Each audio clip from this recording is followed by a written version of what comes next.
행복한 추석 연휴가 시작되었습니다. 바쁘실 텐데 복된 주일 예배에 나오신 여러분을 환영하고 축복합니다. 오늘 이 시간에는 과거부터 미래까지라는 제목으로 함께 은혜를 나누고 싶습니다. 과거에서부터 미래까지, 이걸 두 단계로 나누면 과거에서 현재까지가 첫 번째고요. 두 번째 단계는 현재에서 미래까지. 우리 인생은 과거, 현재, 미래, 역사가 그렇게 이루어지죠. 구분하되 무처럼 딱딱 잘라서 이렇게 구분할 수가 없습니다. 과거, 현재, 미래는 긴밀하게 서로 이렇게 연결이 되어 있다는 것입니다. 그래서 오늘 24절에 보시면 하나님은 소멸하는 불의요 질투하시는 하나님이다, 이렇게 말씀합니다. 하나님의 근본은 사랑이시죠. 인간의 죄와 불의에 대해서는 맹렬하게 타오르는 불처럼 심판하시는 하나님이심을 우리로 하여금 알게 하신다는 겁니다.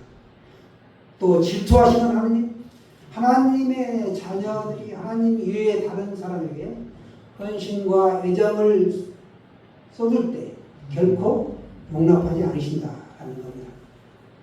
이것을 강조하는 것이 신인 동감론이라고 하는데 그런 표현입니다. 하나님께서 마치 인간과 같은 감정을 갖고 계신 것처럼 표현하여 가지고 우리의 이해를 돕기 위한 것입니다.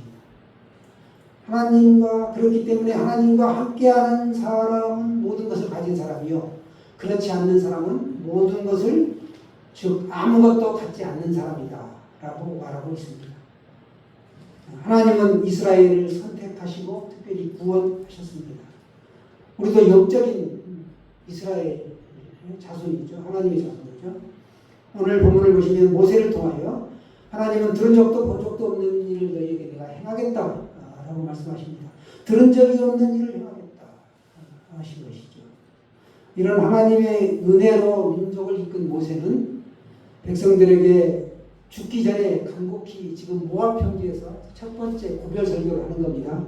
나중에 또 한 번에 두 번째 설교가 있어요. 백성들을 그 평지에 모아놓고 너희가 어떻든지 간에 제발 우상은 섬기지 말라 라고 지금 설교하고 있습니다. 어떤 형상도 만들지 말라. 여러분, 탐심이 곧 우상이라고 했습니다. 골로새 3장 5절에 보시면 그러므로 땅에 있는 지체를 죽이라. 곧 음란과 부정과 사욕과 악한 정욕과 탐심이니 탐심은 우상 숭배니라, 이렇게 말씀하고 있습니다. 끝내 모세는 약속의 땅 가나안에 들어가지 못합니다. 영적으로는 천국에 들어갔지만 육신적으로는 들어가지 못했다라는 겁니다. 왜 못 들어갔습니까? 모세가 하나님의 말씀에 불순종하여 하나님이 진노하셨기 때문에 그렇습니다. 반석을 명하여 물을 내라 이렇게 했는데, 명하여 그냥 물을 내라고 했는데 화가 나가지고 따당 하고 반석을 지팡이로 쳤습니다.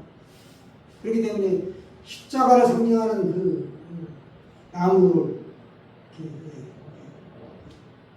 반석을 명하여 내야 되는데, 십자가에 구원이 있다는 걸 드러내야 되는데 그렇지 못했다는 거예요.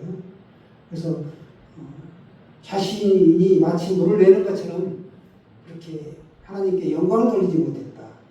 그래서 그는 들어가지 못했다라고 성경은 기록하고 있습니다. 우리들이 교회에 나오는 것, 구원의 완성을 위해서 우리가 나오는 거죠. 구원은 받았지만 우리가 천국 가는 그날까지 계속 우리가 다름질하는 겁니다. 믿음의 선한 싸움을 싸우는 건데, 예배하며 기도하며 찬양하며 교제하는 것이죠. 그런데 우리 가만 보면은 마음에 평안과 위로가 있습니다. 나는 그래서 교회에 나갑니다 하시는 분들이 있어요. 일견 맞는 것 같지만 그건 나중심이라는 겁니다. 교회는 예수 그리스도를 만나 구원을 받는 것이 중요하다라는 사실입니다. 그렇게 구원은 나중심이 아닌 예수님으로부터 출발한다는 겁니다.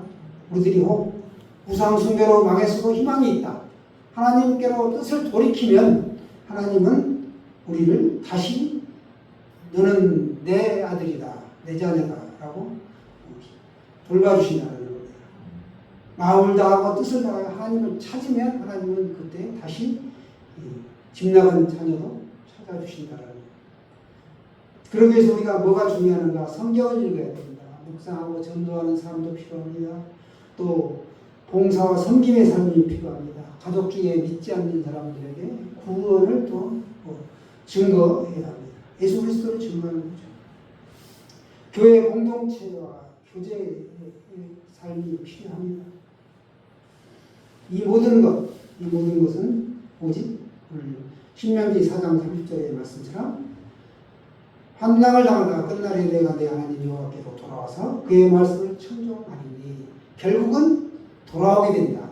한번 택한 백성은 하나님이 어떻게든 돌아오게 하신다라는 겁니다. 오늘 모세의 요구대로 우상 숭배하다가 환난을 당하고 환난 중에 있지만 택한 백성들은 다시 하나님의 말씀을 청종하고 하나님께로 돌아오게 된다라는 걸 말씀하고 있습니다. 그래서 31절에도 보시면 자비하신 하나님이라고 말씀하고 있습니다. 너를 멸하지도 아니하며 내 조상들에게 맹세하신 언약을 잊지 아니하시리라. 왜? 하나님은 자비하신 하나님이시기 때문에 그렇다라고 말씀하고 있습니다. 하나님은 우리를 버리지도 멸하지도 않으신다라는 겁니다. 이 사실을 믿으시길 바랍니다. 우리의 믿음의 강점은 바로 이거예요. 근간이 바로 하나님께 있다라는 거죠. 하나님은 택한 백성에게 약속하신 분입니다. 약속을 반드시 지키시는 신실한 분이시죠.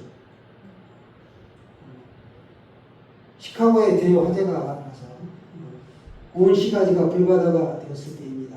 각 신문사의 기자들이 화재 현장에 도착해 보니까 건물들이 모두 여기저기 불타고 있었고 시가지 한복판에 무디 목사가 신임하는 교회가 있었는데 그 교회도 불타고 있었습니다. 그때 기자들이 무디 목사 곁으로 다가가서 목사님은 항상 살아계신 하나님은 전지전능하시고 무엇이든지 원하시면 이루어주신다고 설교하셨지요. 그런데 왜 하나님께서는 자신의 거룩한 성전인 교회가 그렇다 없어지도록 가만히 보고 두십니까? 라고 빈정거리며 말했습니다. 이때 무디 목사가 대답하기를 나는 벌써부터 하나님께서 큰 교회를 달라고 기도하고 있었죠. 그런데 그 기도의 응답이 오늘 지금 이루어지고 있는 것입니다. 교회가 불타고 있다는 것은 내가 그걸 헐고 다시 지으려면 너무너무 힘든데 하나님은 우리의 수고를 덜어주시고 비용이 들지 않도록 오늘 이렇게 태워주셨습니다. 라고 했다는 거예요. 이 말에 기자들은 어이가 없어 있습니다. 무디 목사를 보니까 밤중에 화재를 불이 난 걸 당하여 잠옷바람으로 겨우 목숨을 부지하여 이렇게 빈주먹 상태로 지금 서 있는데 그렇게 멋지게 대답을 하는 겁니다. 그러자 기자들이 다시 묻습니다. 그럼 그 큰 교회를 세울 돈은 가지고 있습니까? 하고 물었습니다. 그러자 무디 목사는 옆구리에 끼고 있던 아주 낡은 성경을 처음 내놓으면서 나는 수표와 돈을 가지고 나오지는 못했습니다. 그러나 아무리 있어도 바닥나지 않는 하나님의 금고와 성경책을 가지고 나왔습니다. 그러므로 여러분은 얼마 안 가서 불탄 교회보다 더 크고 훌륭한 교회를 보게 될 것입니다. 이렇게 얘기했다는 것입니다. 실제로 그 이후에 무디 목사는 영국으로 건너가서 수많은 부흥회를 인도했고 그 집회를 통하여 영국 교인들이 헌금한 굉장한 헌금을 가지고 다시 옛날보다 더 과거보다 더 화려한 크고 멋진 성전을 세울 수 있었습니다.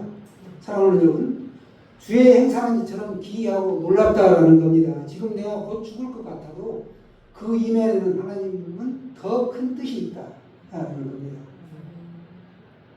여러분, 오늘도 주의 기이한 행사를 바라보면서 아름답게 사시기를 바랍니다.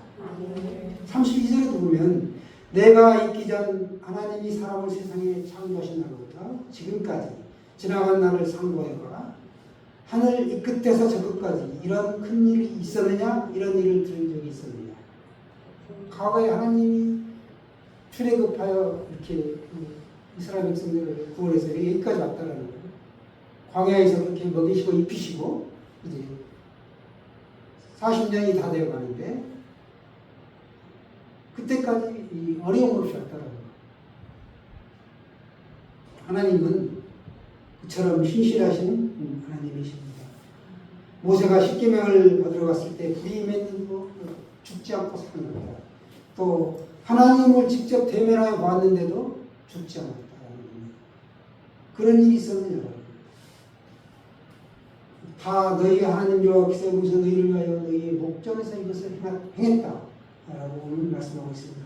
애굽에 처음에 야곱의 식솔들 70명이 들어갔습니다.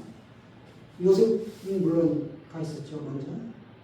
그런데 10가지 재앙으로 그들을 끌어냈단 말이죠. 엑소더스 시켰다는. 그때 400만 명이 되었을 것이다. 장정과 남자와 장정만 하여 200만 명이 되었으니까 어마어마한 숫자죠. 들어 부흥합니다. 이것을 내게 나타내시는 여호와는 하나님이시죠. 그 외에는 다른 신이 없음을 내게 알게 하려 하십니다. 아멘이죠. 여호와 외에는 다른 신이 없다. 우리에게는 전무후무한 일을 행하신 분이 바로 하나님이십니다. 내가 믿는 하나님이 오직 유일하신 참신이다 라는 것을 10가지 제안을 통해 보여주십니다. 광야에서 또 먹여주신 겁니다. 그래서 오늘 말씀을 정리해 보겠습니다. 첫 번째, 여호와는 소멸하는 분이요 질투하시는 하나님입니다. 24절에 내 하나님 여호와는 소멸하시는 분이요 질투하시는 하나님이십니다. 또 25절 보시면 그 땅에서 아들을 낳고 손자를 얻으며 오래 살 때 만일 스스로 후회하여 무슨 형상의 우상이든지 조각하여 내 하나님 여호와 앞에 악을 행하며 노를 일으킨다. 하나님 악을 행하면 노를 일으키겠다. 이렇게 말씀하고 계십니다. 26절도 보시면 내가 오늘 천지를 불러 증거를 삼는다. 이렇게 말씀합니다. 또 27절 여러 민족 가운데서 너를 흩으시고 증거를 보여주시겠다. 사람의 손으로 만든 바 보지도 못하고 듣지도 못하며 냄새도 맡지도 모르는 목석들을 내가 섬긴다. 이스라엘 민족들이 하나님의 은혜가 임했음에도 불구하고 조금 시간이 지나면 잊어버려요. 그리고 다시 우상을 숭배하는 겁니다. 그걸 오늘 말씀하고 있습니다. 두 번째는 너희가 거기서 그런 와중에서도 하나님을 찾으라 만날 것이다. 찾으면 만난다. 이렇게 말씀하고 있습니다. 마음을 다하고 뜻을 다하면 너희는 하나님을 만날 것이다. 환난 날에 너희는 만날 수 있을 것이다. 부르짖으면 만난다라는 겁니다. 세 번째는 지난날을 상고해봐라. 과거가 어떻게 너희들이 여기까지 왔는지를 상고해보라는 겁니다.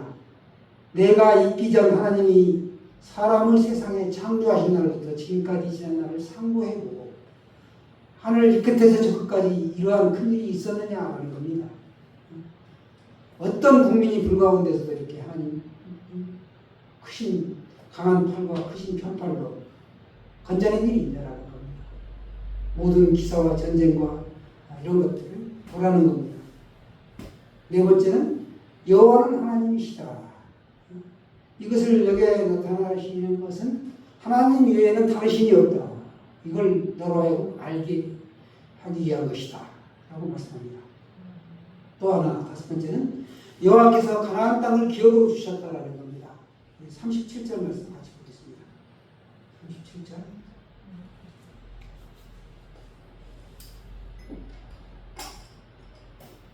시작.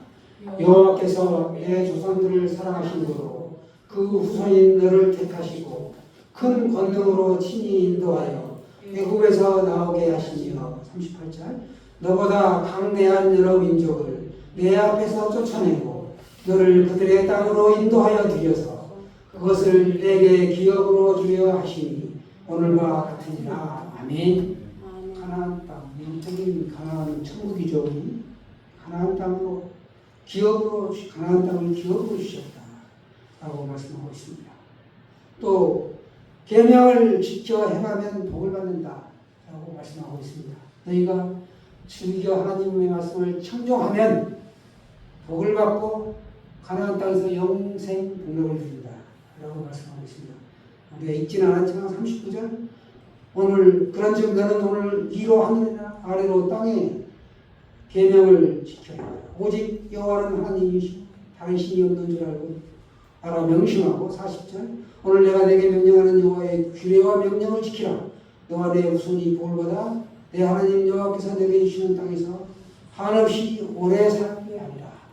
이렇게 말씀하고 있습니다. 여러분 우리 이 세상에서 많으면 많을수록 좋은 것이 있습니다. 무엇일까요? 세상 사람들은 돈이 많으면 좋다고 해요. 만성무강을 꿈꿉니다. 또 자녀들이 잘 되기를 바랍니다. 형통하기를 원합니다. 그러나 진정한 복은 진정한 것은 복이라는 거예요. 복. 하나님의 복이라는 겁니다. 딱 한 글자로 복이요. 그런데 그걸 다시 풀었으면 은혜와 평강이다라는 겁니다. 은혜를 주시고 평강 주시는 것이 그처럼 귀한 복이 없다라는 겁니다. 사랑하는 성도 여러분, 과거로부터 미래까지 영원히 하나님과 동행하여 궁극적으로 천국을 상속받는 복된 인생 사시기를 축원합니다.